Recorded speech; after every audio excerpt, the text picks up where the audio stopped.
These are the major developments this year that have come out of the FTC and the DOJ. The first is the FTC's notice of proposed rulemaking to ban non-competes, and that was earlier this year. And in midsummer, July 19th, the DOJ and the FTC followed up with new proposed merger guidelines. They replaced the 2010 merger guidelines. The DOJ and the FTC had already withdrawn parts of those, or most of them, and they also withdrew the vertical merger guidelines that came out in 2020.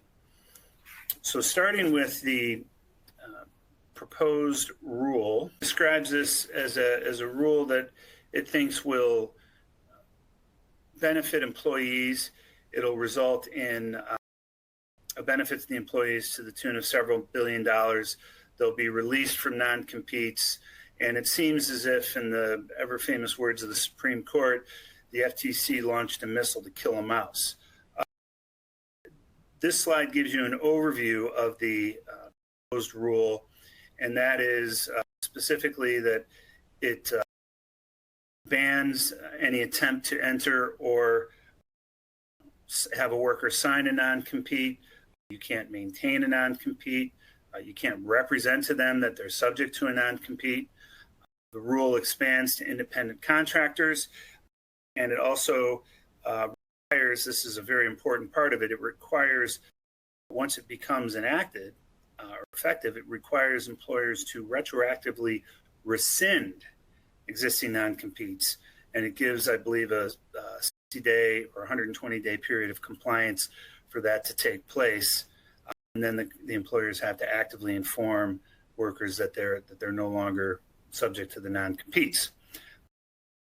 Now, importantly, the rule does not apply to non-disclosure agreements, non-solicitations, or similar restrictive covenants, if you will.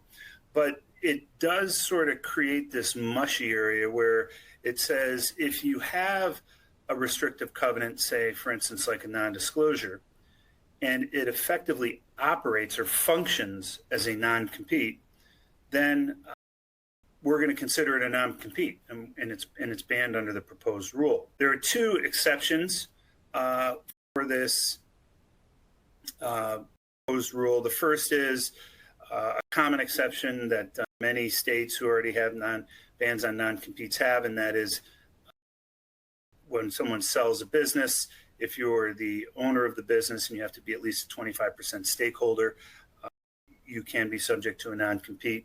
That's very important because, as opposed to just key employees, say, for instance, your vice president of sales, it really goes to the owners of the business. So this would be more targeted towards smaller businesses, this exception, than it might larger businesses who have employees that don't have an ownership stake. And the second is it does not include in the definition of worker a franchisee.